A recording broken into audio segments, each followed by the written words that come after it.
"That little girl needs to be taught her place before it's too late," hissed Mrs. Williams, the head of the neighborhood association, over the phone. On the other end, Deputy Morrison nodded in agreement, fully supporting her bitter words about what had happened in the park. At that very moment, 9-year-old Zoe was playing happily in her room, not knowing that her small act of kindness today, before it sparked a storm of racial hatred, cleverly disguised as concern for community safety. Just 24 hours earlier, it had all seemed so simple. Zoe was walking through the park when she noticed a man sitting alone on a bench. His clothes were dirty, his hair was messy, and he held a small sign asking for help. Without a second thought, Zoe walked up and offered him her peanut butter sandwich. "Thank you, little angel," the man said, his tired blue eyes filling with gratitude far greater than what a sandwich seemed to deserve. "What's your name?" "Zoe," she answered with a bright smile. "My mom says we should help people in need." But Zoe didn't know that Mrs. Henderson, the nosy neighbor from next door, had snapped photos of the whole moment from her window. Minutes later, the pictures were already circulating in the building's WhatsApp group with a nasty caption. "Look at the kind of people this family lets their child spend time with." Zoe's mother, Patricia, a hard-working nurse juggling 2 hospital jobs, came home late that evening to find 7 angry messages on her phone and a threatening note slipped under the door. "Control your daughter, or we'll control her for you." A shiver ran down Patricia's spine. She recognized the handwriting. It was from Mrs. Williams, the same woman who had tried to block her from moving into this wealthy neighborhood 2 years earlier. What Patricia, Zoe, and their hateful neighbors didn't realize was that the man who accepted that sandwich had been quietly observing everything. Behind his rough appearance and piercing blue eyes was not just gratitude, but a sharp, calculating mind already planning 3 steps ahead. He was no helpless beggar at all. In fact, he had enough wealth to buy the entire neighborhood in one transaction. And now, after seeing the pure kindness of a child set against the cruel prejudice of adults, he had a very clear mission in mind. As Patricia hugged Zoe that night, trying to explain why some people disliked her kindness towards strangers, she had no idea that powerful forces were already moving in the shadows, forces determined to make sure this injustice carried a heavy price. Patricia knelt down and pulled her daughter close. "Never, my love, never." But deep inside, she knew the trouble was only beginning. That afternoon, an official notice arrived. A formal case for child neglect had been opened against her. The process could drag on for months. Across town, inside a luxury hotel suite, a 65-year-old man was studying laptop footage from the park. His real name was Daniel Morrison. He wasn't just wealthy. He was a billionaire hotel owner with enough political power to ruin lives with a single call.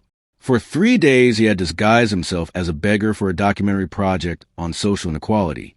His meeting with Zoe had been real, and so was his fury when his assistant told him the child's family was now being targeted by racist neighbors. "Mr. Morrison," his lawyer said over the phone, "I've gathered everything on Mrs. Williams and her friends. Should I move forward?" Daniel gave a thin, cold smile, the kind that had built his empire. "Not yet, Thomas. I want to see how far they're willing to push this. But record everything. Every call, every meeting, every comment online. When justice comes, it must be final and undeniable." That same night, Patricia received her first anonymous call. "Arrogant black woman, get out of this neighborhood before things get ugly for you and your little girl." Patricia quietly recorded it, something she had learned to do after years of subtle discrimination at work. She wasn't naive. She knew exactly who was behind this. What she didn't know was that her enemy's every move was already being tracked by private investigators hired by the beggar, billionaire who had silently sworn revenge. By Thursday, the harassment grew worse. At the hospital, Patricia was pulled aside. Anonymous complaints had been filed against her, questioning her skills as a nurse. Embarrassed, her supervisor placed her on temporary review. "It's just protocol, Patricia. I'm sorry." That night, as Zoe cried in her arms, asking, "Why are people so mean, Mommy? I only wanted to help," Patricia fought back tears of her own. Anger and despair battled inside her, but beneath it all, something stronger began to rise. She was no longer just a victim. She was a survivor, and survivors know how to fight back. What Patricia didn't realize was that her private battle was about to gain an ally with unlimited resources, an ally whose thirst for justice would make Mrs. Williams' cruelty look small. The following week, the attacks became coordinated. On Monday, the bank froze Patricia's account for suspicious activity. On Tuesday, her car was towed over a fake paperwork issue. On Wednesday, Zoe came home crying. Other mothers had told their children not to play with her. "Mommy, why does everyone hate us?" Zoe asked, wiping her tears. Patricia's chest burned with anger, but she spoke softly.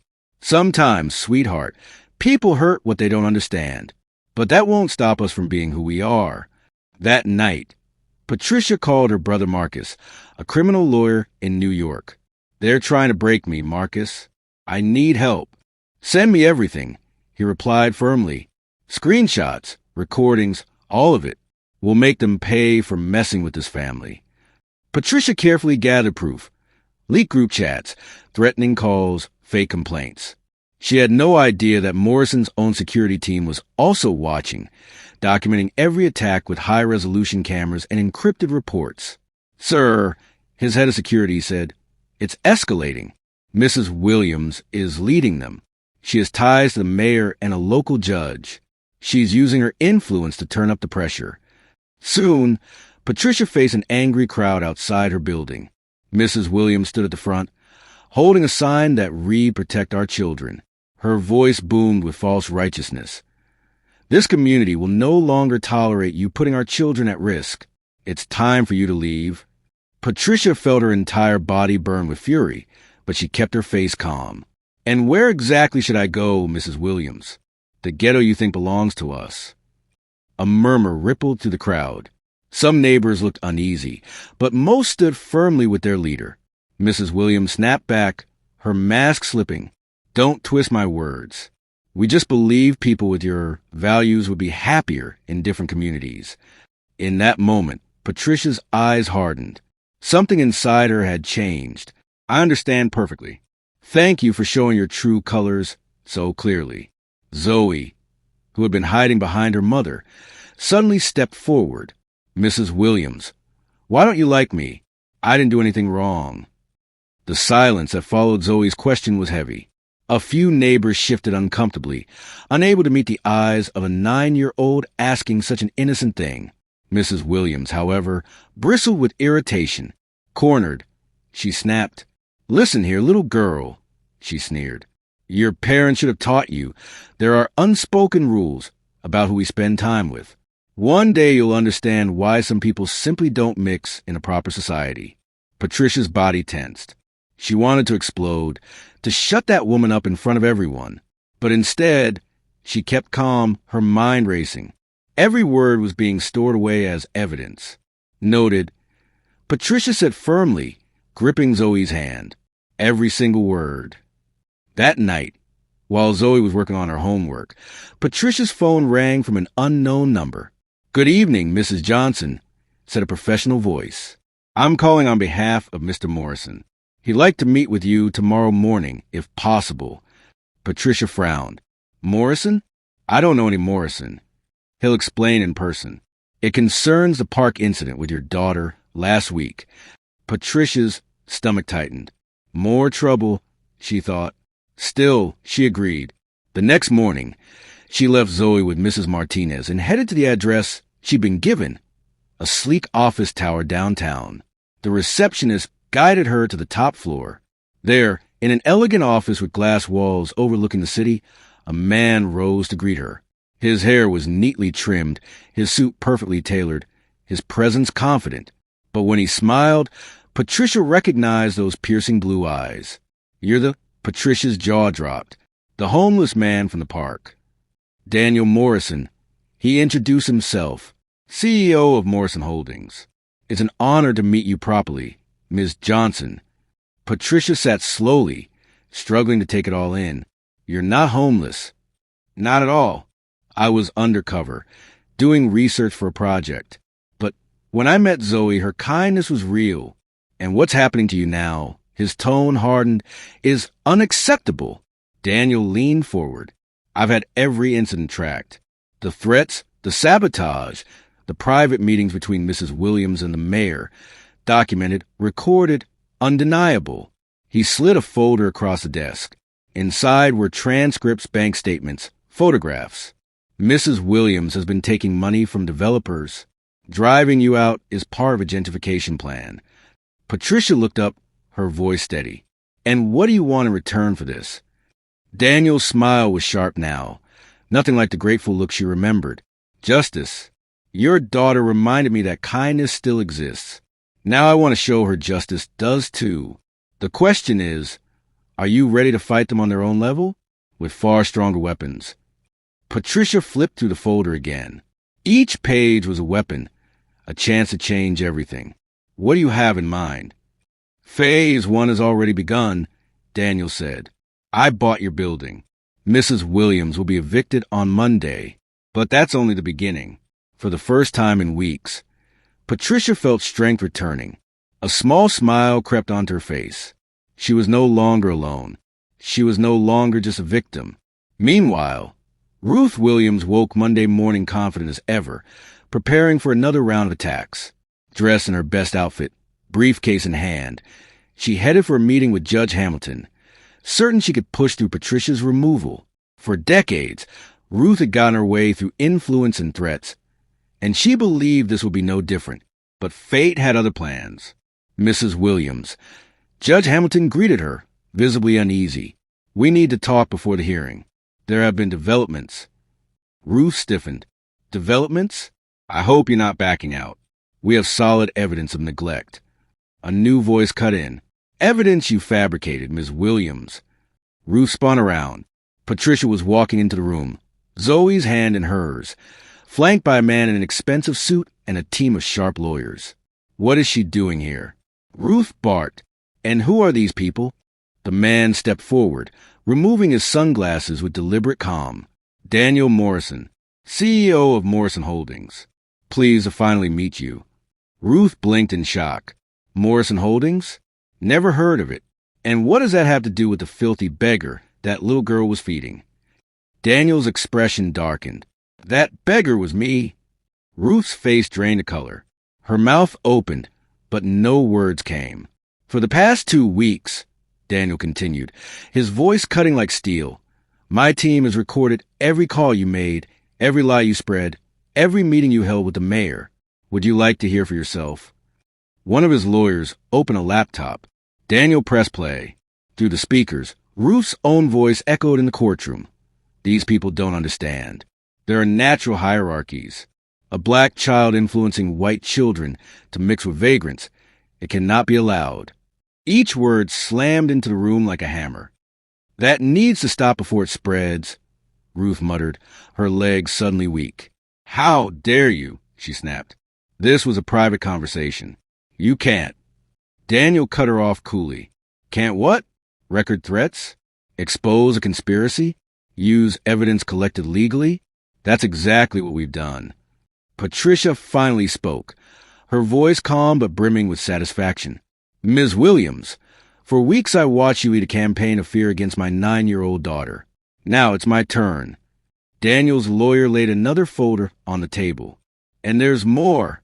Over the last 3 years, you accepted $150,000 from Greenfield Development to push minority families, black and Hispanic, out of this neighborhood. That's a lie. Ruth barked, but her words stumbled as the screen lit up with bank transfers, her signature on contracts, and transcripts of her own meetings. Oh, but it's true, the lawyer pressed on. Here you are, discussing subtle ethnic cleansing. Your words, not ours. Judge Hamilton, pale and trembling, tried to distance himself. I didn't know about any of this. Daniel smirked bitterly. Oh, but you did, Your Honor. We have your recordings, too. Shall we play the part where you agree to speed up evictions in exchange for donations to your campaign? The judge's face drained of all color. Ruth, desperate, made one last attempt. This is a setup? Who will believe a beggar and a nurse over respected leaders of the community?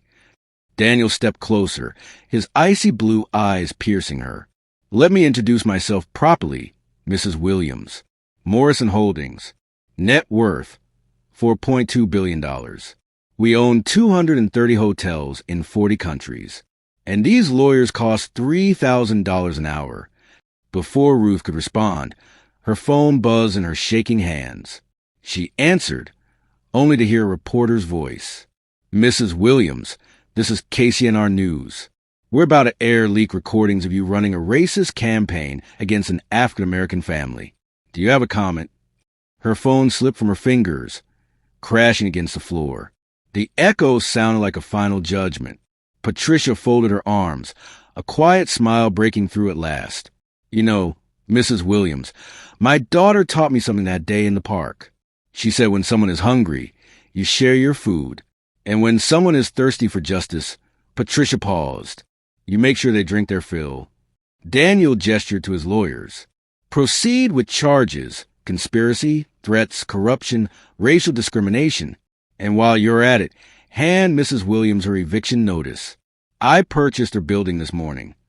Ruth's voice cracked. You can't do this. I still have rights. I still have influence. Daniel's tone was ice. You had. Past tense. Now you only have consequences. As reporters crowded the hallway outside, Ruth stumbled out of the room defeated.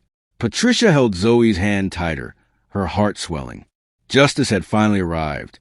And when she got home, she couldn't wait to tell Zoe that the kind man from the park wasn't just wealthy. He was their ally in a fight they never thought they could win. Because sometimes the pure kindness of a 9-year-old can set justice in motion in ways that feel almost heaven-sent. 3 months later, Patricia sat on the porch of her new home, a gift from Daniel through the foundation. They started for families who had faced housing discrimination. Zoe played joyfully in the yard with Max, the golden retriever Daniel had given her. The evening news replayed the downfall of Ruth Williams. Investigators uncovered a network of corruption, developers, a judge, even the mayor. Ruth lost everything, her home, her money, and her reputation. 5 years in prison now awaited her. Mommy, look. Zoe pointed at the screen. Mrs. Williams is crying. Patricia sighed, switching off the TV. Yes, sweetheart. That's what happens when people make bad choices. They live with the consequences. Daniel visited often, bringing stories of other families being helped by the Zoe Morrison Foundation, named after the little girl whose kindness had inspired it all. Already, 400 families have been saved from discrimination. You know what amazes me most? Daniel said one afternoon, watching Zoe teach Max new tricks. Even after everything, she never lost her kindness. Patricia nodded proudly. That's Zoe. The world tried to break her spirit, but she chose to stay gentle. Life had transformed. Patricia now worked as the foundation's regional coordinator with a salary 3 times higher than before, and, more importantly, time to be with her daughter. One evening, Zoe asked, Mom, do you think Mrs. Williams learned anything? Patricia thought carefully. Maybe, but what matters is that we stay true to who we are, good people who do the right thing, even when it's hard. At the opening of a new community center, built where Ruth's old building once stood, Zoe, now 10, gave a short speech. My mom always said kindness is like planting seeds. It takes time, but something good always grows. Tears filled Patricia's eyes. That little girl who once shared a sandwich with a stranger now inspired hundreds to choose kindness over hate. Later, Daniel pulled Patricia aside. You know why I did all this, right? Patricia smiled knowingly. Because Zoe reminded you of something. Exactly, he said, that there are still good people in this world, and they deserve to be protected.